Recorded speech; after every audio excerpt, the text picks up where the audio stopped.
Are you curious about past lives? Or have you drawn that hard line in the sand saying, nope, no way, never am I going to believe in past lives? Well, the reason why I am bringing up past lives right now during this enormous, big, rapid shift as we are heading more into the higher frequencies of the blue light. We're also heading more into this kind of Aquarian phase, which is um, doesn't doesn't have the brakes on very much when it comes to moving really quickly. But what does this have to do with past lives? Well, I'm noticing that as as the frequency goes up, there's a natural, intuitive, psychic senses that are coming to the surface for many, many, many people. Don't be surprised if it's you. And as that sensory is coming up, you may also have some past lives that have been maybe buried deep and they are coming to the surface. So that's why I want to talk about past lives. And I do know that I teach about past lives. I've been doing past life readings for a long time. Our students do past life readings. But even for me who did past life readings, it just wasn't really in my wheelhouse of something I was that interested in. I'm kind of like life happens, deal with it now kind of person, or how can I help you facilitate to dealing with some real life problems right now? But I will have to admit, after doing 25 plus years of psychic readings, that there's sometimes some things just can't shift without looking at a past life around it. And I'm just remembering, oh my goodness, I don't want to forget it. Um, okay. Sorry. I'm like, oh my God, it's a great story. It happened so long ago, I almost forgot it. So let me look at my notes we're just going to talk about past lives. And maybe you're already very knowledgeable about it, or maybe I'm going to hand you a little bit more to think about. But my name is Nancy Rebecca. Welcome to my YouTube channel. I'm really glad that you're here. And for those of you who are my subscribers, you've been around for a long time. Thank you so much for always kind of jumping in and contributing to the comments and really participating and sharing the videos with others, because that really helps spread the word about things like past lives that maybe someone's never explored before. So I do want to just say that the University of Virginia Perceptual Studies, they extensively researched on this topic of past lives. Dr. Ian Stevenson is a prominent researcher at the University of Virginia, has documented many, many cases where children recounted in detail about past lives that they lived before. There's no way they could have known that kind of detail. But even though he's done an incredible amount of research, no one professionally is going to say it's a fact past lives exist. So then I did a little search because I thought, well, who else is doing research? And for you Canadians, just to let you know, the University of Manitoba also conducted research on past lives reincarnation with Dr. Matlock.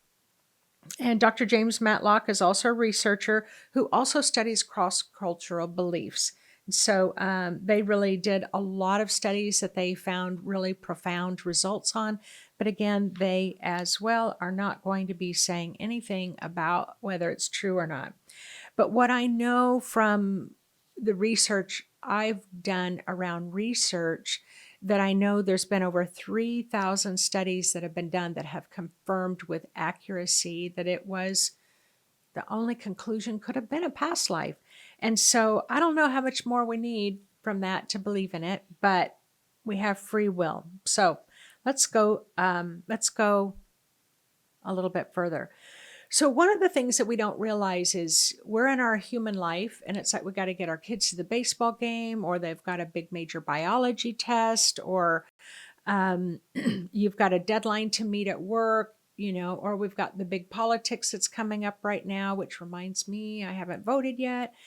And it's like we get really focused on our human life and what's going on in the human world. But one of the things that I keep trying to share is this: the spiritual world is so much, has so much more depth to it, so many dimensions where you have spiritual beings living on all these dimensions. We live at the earthly dimension, but we are not the only rodeo around. There's a lot of different spiritual beings. I had someone call the other day and they were like, oh my gosh, I just started seeing spirits and they're everywhere. And it's like, yeah, I always think if you knew just how many spirits are around you all the time, it'd be a little freaky. So the spiritual realm makes up about 80% of consciousness that's available to you. The other 20% is your human existence. There's many dimensions and experiences that you as spirit could have lived before. So I'll get a little bit more into that. We do know, many of us know in Buddhism, Hinduism, Tantrism, and other esoteric Christian beliefs that they very much know at a deep level that reincarnation and past lives, they exist. And so for those of you, in those beliefs, when you are at the end of your life, so I was also a hospice nurse for 8 years and sat at the bedside of countless individuals who were wrapping up the end of their life and getting ready to journey to the other side to be with their loved ones. And so in those beliefs, when you're at the end of your life, whether it's a natural, just getting older type death, a sudden death, drug overdose, maybe a violent interference, no matter how someone died, their soul, every single person's soul, is met by spiritual beings who are assigned to prepare them to make the journey back into the spiritual realm. How do I know this? Because I sat at the bedside of so many people who took their last breath, and the same angels came for everyone. And I know this is going to surprise you, but sometimes we had, at the end of life care, and we would have prisoners that would come to a facility because they couldn't take care of them at the prison.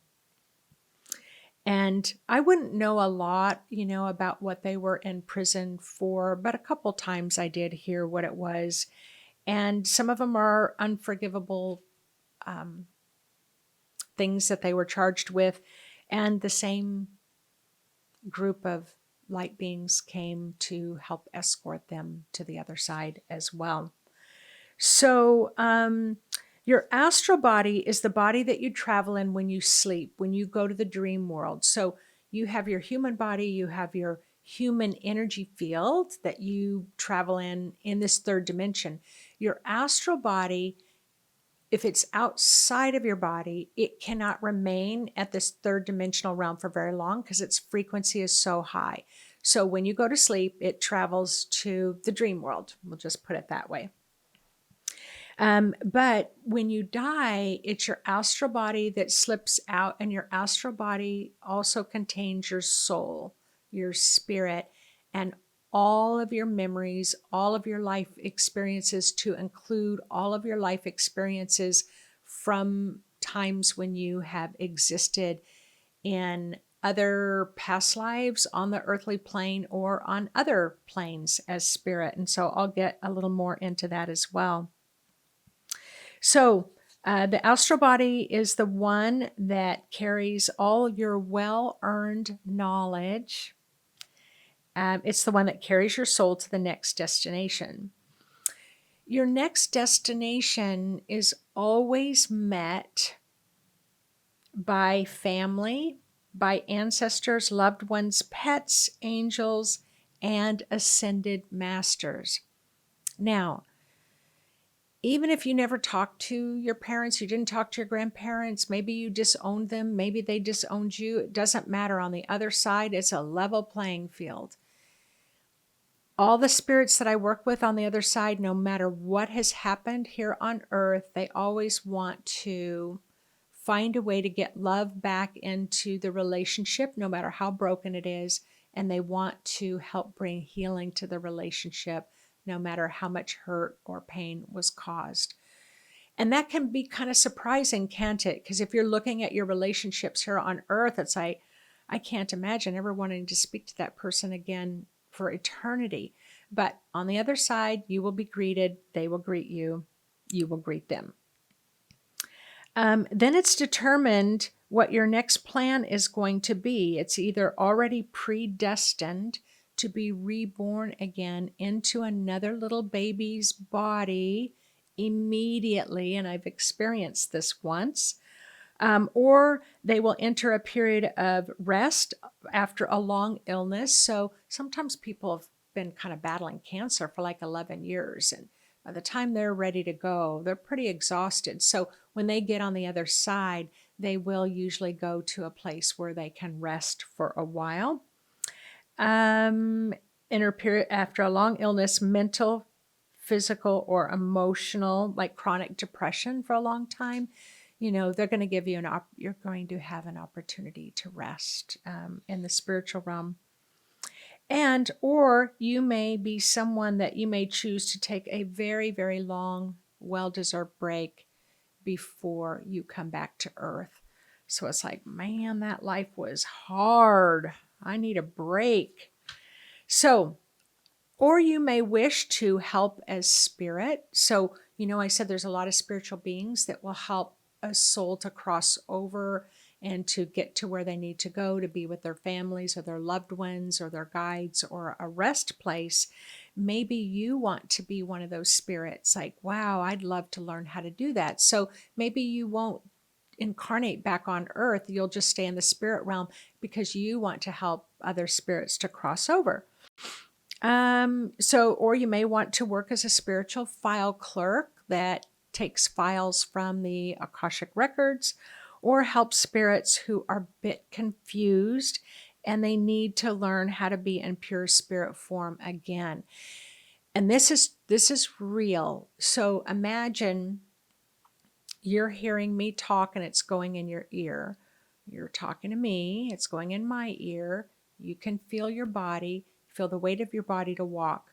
Now suddenly you're in the spirit realm and you're trying to move your mouth and there's no sound coming out. It's going to confuse you unless you practice telling yourself now.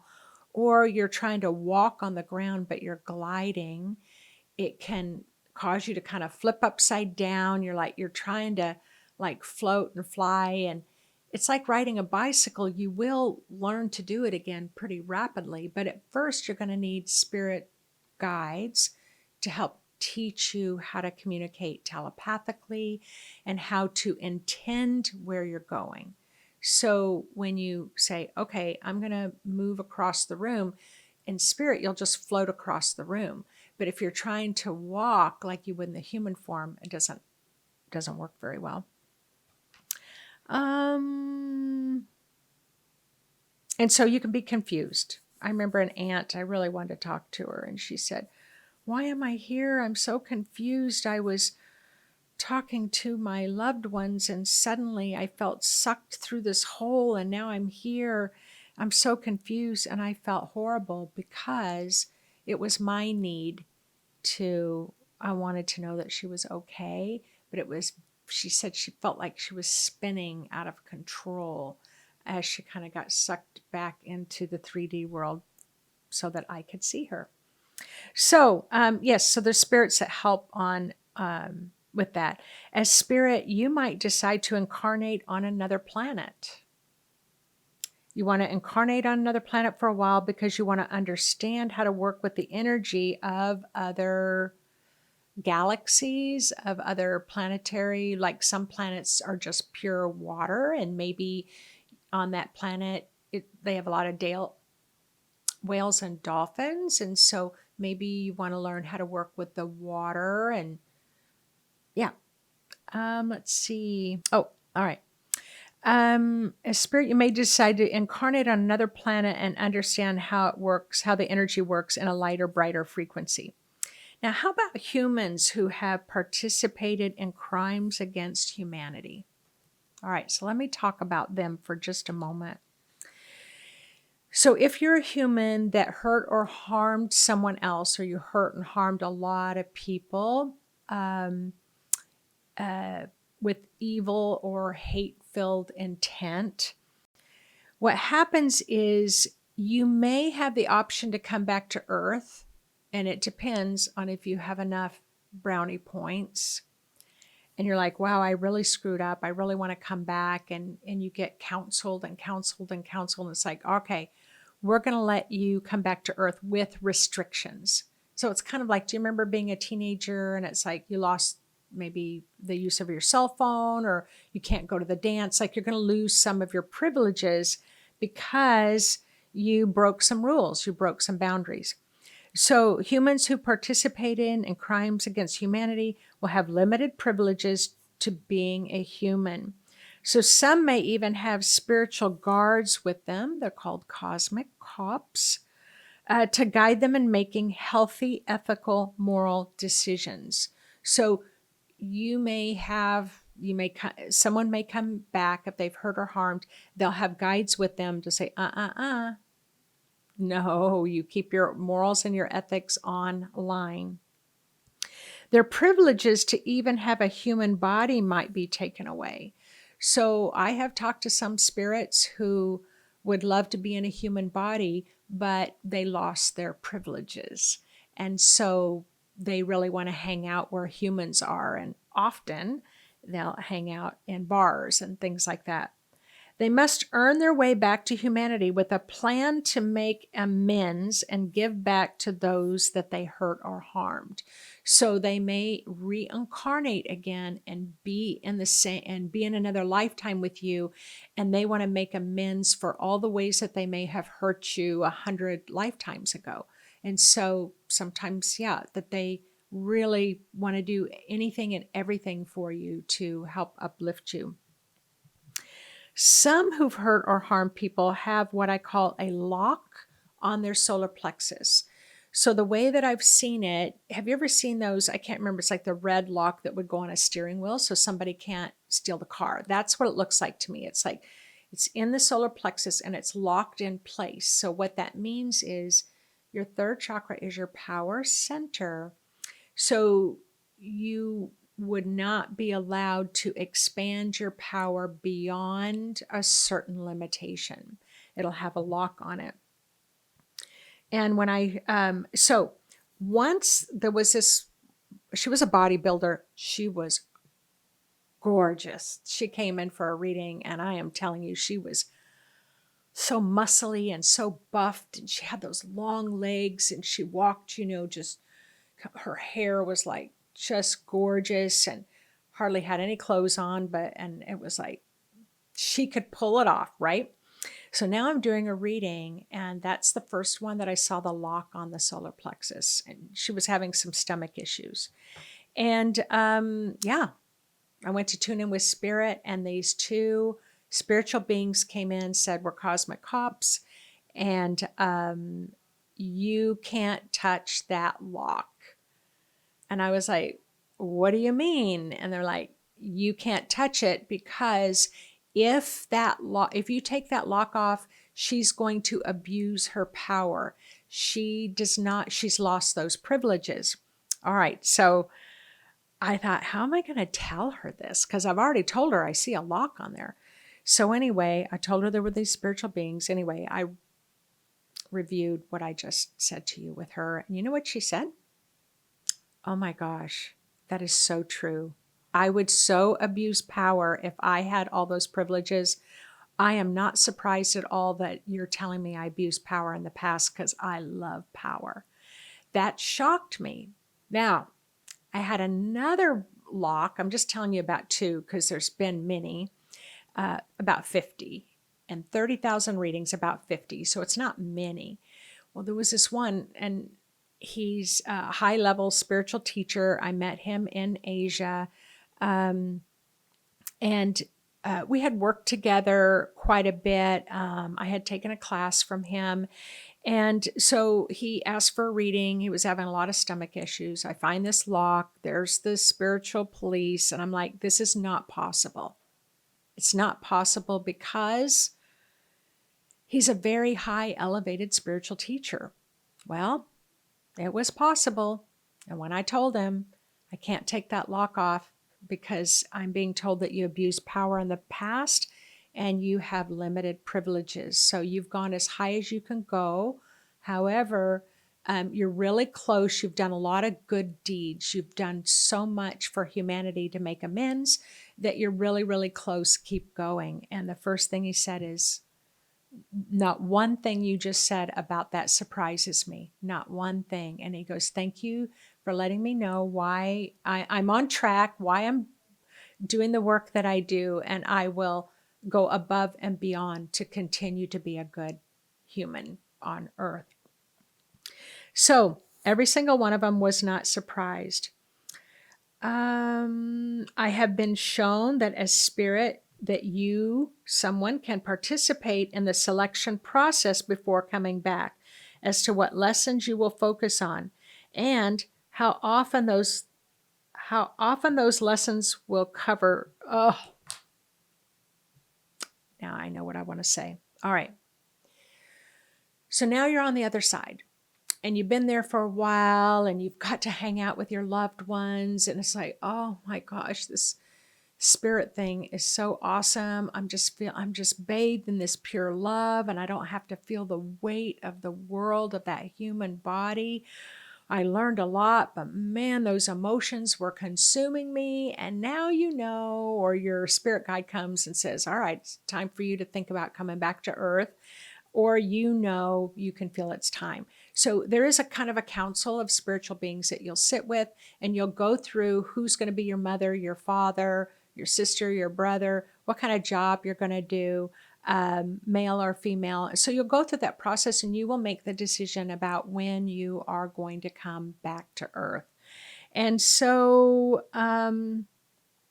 what lessons you'll focus on, and often those lessons will cover several lifetimes. Like maybe the lesson is you have trouble letting people love you. Maybe you hold people at arm's length. Maybe you were hurt really badly in another lifetime and it's like you just don't want to be in a relationship. And so you may now go through several lifetimes of healing that block to allowing yourself to be loved. Or maybe you were abandoned, in a particular past life, and now you've been working on abandonment issues over several lifetimes. So often we think if we have abandonment issues that it's in this lifetime, and we do all this therapy, and when you're working on abandonment issues, those lessons will cycle through. You will be triggered by abandonment a lot to help you learn how to work with it. So you may spend 5 to 10 past lives just on that one lesson of abandonment. So often we think that spiritual leaders, teachers, psychics, mediums, and healers are highly special and highly gifted, and they have incredible gifts. But often, more than not, their path is selected so that they can make amends, so that they can give back to humanity. All right? So yes, some come straight from those ascended levels. Others will come back from an ascended level. They don't have to come back to earth. They have mastered it at every level, but they want to help humanity. So maybe they were in the angelic realm. Maybe they were like the Dalai Lama that doesn't have to come back, but may choose to come back. So I remember when I first heard that, I thought, wow, I've always thought I was kind of a good person. And now you're telling me that maybe I was a bad person and I'm a healer and a nurse so that I can make amends for something that I did bad. So that took a little bit for my head to get wrapped around, but it didn't matter. I liked healing and I love working with people. So what happened was I reached a point where I wanted to make a commitment to do this big healing thing. And I was talking to my spirit about it, and I was talking to my guides about it. And they said, congratulations, you have fulfilled that karmic cycle. Whoever you were to make amends to, or humanity, you have accomplished that. And they said, you have a choice. You can continue for the rest of your life to continue to work as a spiritual teacher, psychic, healer, or you can choose to do something else now because you have finished that cycle. And so now they always tell me that as I'm teaching, I'm earning crystal dollars now. I'm not tying up loose ends with old karmic pain, but I'm earning crystal dollars. And so I'm always donating my positive karma to whoever needs it. All right. So some people are terrified to die, right? Some people are terrified to die. And often when asking why, often when I was a hospice nurse, people would say it was the fear of the unknown. I don't know what's going to be on the other side. I know what's here, but I don't know what's going to be on the other side. Some are afraid that they're going to go to hell. Some are afraid they're going to be punished. Some are afraid that that there is no God, and so they have concerns about that. Everyone has as much spiritual support immediately to help your spirit leave your body. So everyone has support. I remember there was this man I was working with. He didn't believe in God, and he didn't believe in all this BS. And he was quite cocky and certain about it all when he was still feeling pretty good. But he was like 3 weeks out from dying. He was 2 to 3 weeks out. And that's when all of a sudden it's like, we're putting the pedal to the metal. Now he's saying, I don't know that I believe in God. And he goes, Nancy, just tell me, do you really believe in all that BS that you talk about? And I said, well, if I have two choices, and I know that I'm about ready to take my last breath, and one choice is I'm going into a black hole, never to be seen again, or I've got beautiful angels singing and surrounding me and pouring love into me. If it's all imagination, I'm imagining the angels. And we had a good laugh about that. So I would go in a couple times a week. So my next visit I went in, he was just so tearful. He had 2 angels come visit him. And they filled him with so much love and so much peace that he felt like he was ready to go. And his sons pulled me aside and they were like, what's wrong with my dad? And I'm like, what do you mean? And they said, he was the meanest dad on the face of the planet. And now he's talking all lovey-dovey and he wants to hug us and hold us all the time. And we're kind of like, this is weird. This is not our dad. So just to let you know that you're going to have experiences to prepare you for that last breath. You're going to have a lot of spiritual experiences that last 2 weeks before you're ready to cross over. So I just promise you, you won't be left alone. So what kinds of things has surprised me, or what surprised me at first? One of the things when I found out that I have been a man in many, many past lives, that surprised me because I'm in a female body. It surprised me when I learned that I'd had past lives on other planets. It surprised me that everyone that I have met has a spirit.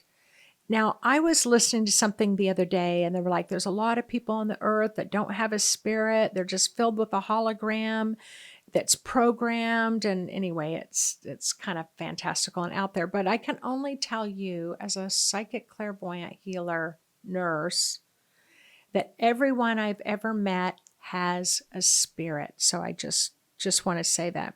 And I've done over 30,000 readings, and I've never met someone who doesn't have a spirit. Even people who've done unspeakable things in this lifetime still have a bright spirit. The problem is their unspeakable things block their spirit from coming into the body to take over. And I think this is why when we're taught that instant forgiveness, that if you ask to be forgiven, the slate is wiped clean. And my sense is that's why people have those, I've been reborn. Because you ask to be forgiven, the slate is cleared, your spirit drops into the body. I call it the penny dropping. And then suddenly you're so filled with love. And it's like, it's because you can feel your own spirit.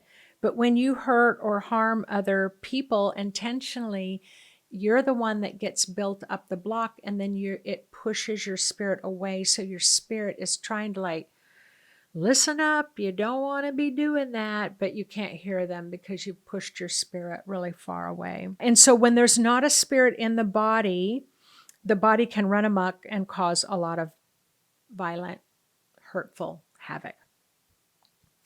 Every single soul, what's the other thing that surprised me? Every single soul loves to be on earth. Every single soul that I have worked with, their soul loves to be here on earth, no matter how, no matter how much how much your humanness doesn't like being on earth. You have anxiety, you have depression. Your soul is the one that keeps you going, keeps encouraging you because it loves to be on earth.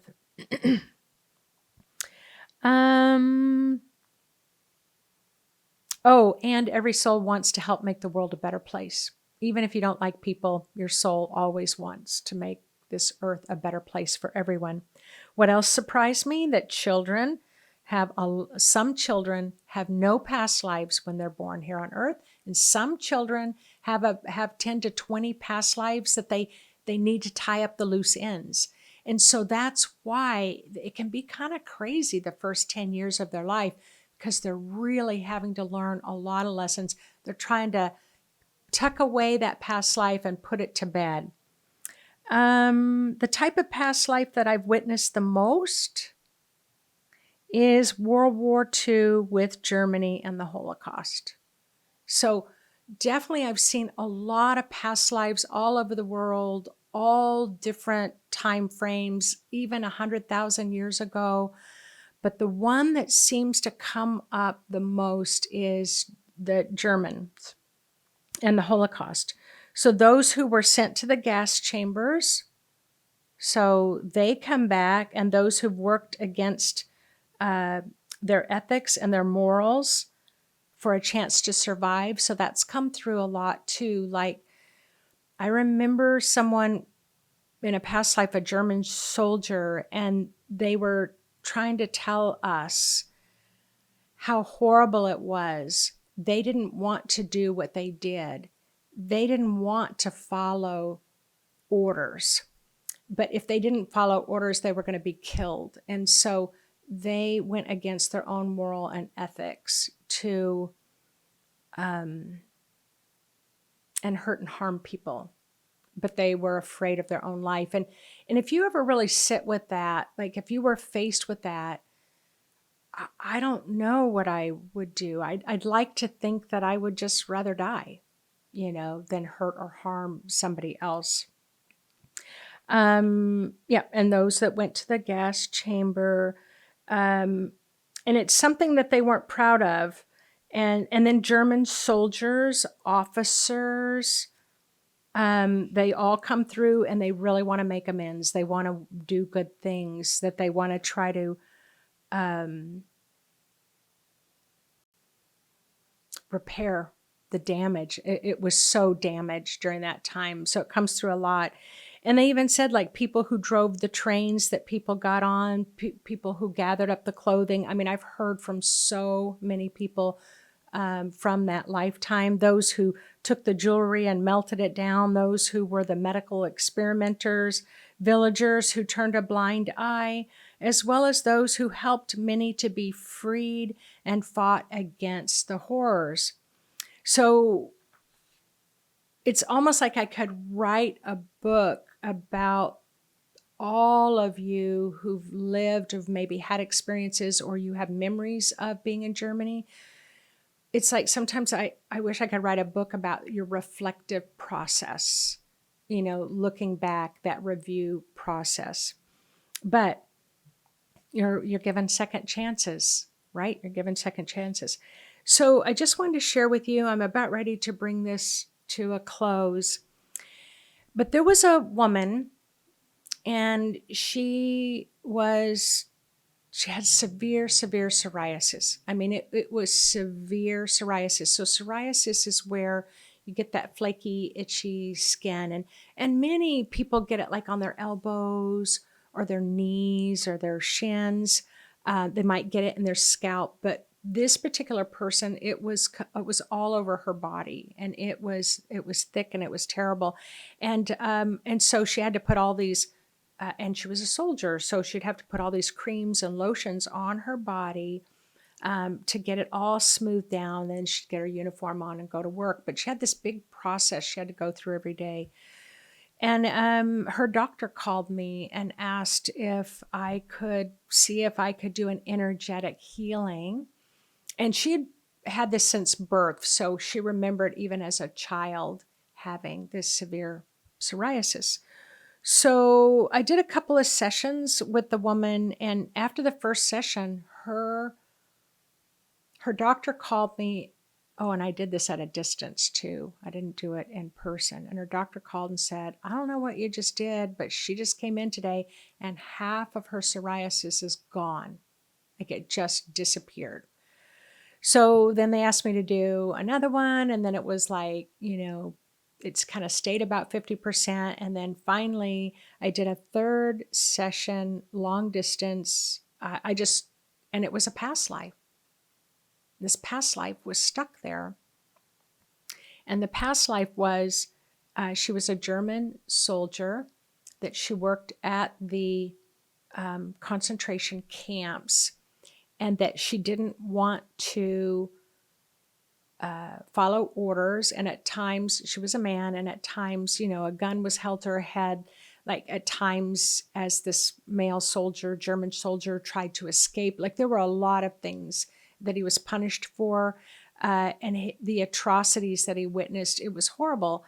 And so psoriasis is connected to the survival chakra. So what ended up happening was now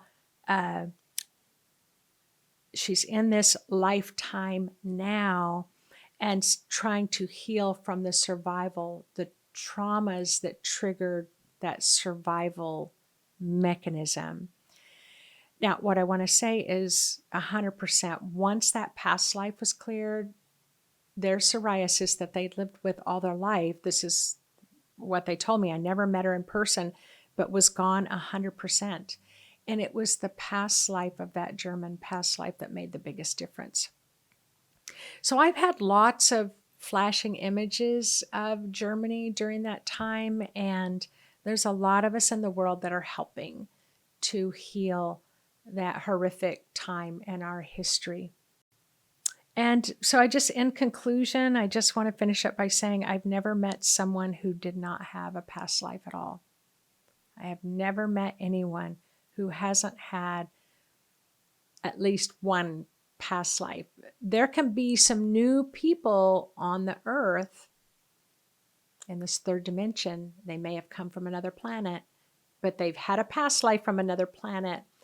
So, yeah. So past lives are coming to the surface. As the blue light's coming in, past lives are coming to the surface. And how do you know if you've had a past life? I promise you it's really easy. It's much easier to get a sense about a past life than you may realize. But you can go to a hypnotherapist that can do past life regression. So just look it up and see if you can find somebody. You can also work with healers or psychics that know how to tap into and read your past lives. One that I like a lot is pretending like you're in a movie theater and you're sitting in the movie theater with some friends surrounding you, or maybe angels surrounding you, and then you have the whoever turns on the movie. Turn on the movie so you can watch it, and you just watch the scenes of the movie. The thing about that, don't ever get out of the seat. Don't walk down. Don't jump into the past life, because it will feel like you are actually there. So you've got to promise you're going to stay right in that seat if you're playing with getting a sense. Or you can just let your spirit know. It's like, could you show me some really nice past lives? I don't want to see any traumatic past lives. I just want to see some really nice past lives and who I've been in that lifetime. You can request that, and your spirit will fulfill that request. And then if you want to see others, then you just can ask for that later on. But my spirit showed me quite a few nice past lives for a couple of years before I was ready to move on. So, what do you think about past lives? Do you feel like you've lived a past life before? What kind of experiences have you had? Do you feel like you're giving back to the community because maybe in the past the community gave so much to you? So there's lots of things to talk about in the comment section. I do read most of them, so I look forward to reading your comments in the comment section. So thank you again for jumping on this call, talking about past lives. And we are in the process of moving and shaking and healing them and wrapping up those loose ends. So don't be surprised if you experience a few, okay? All right, take care, everyone. Bye-bye.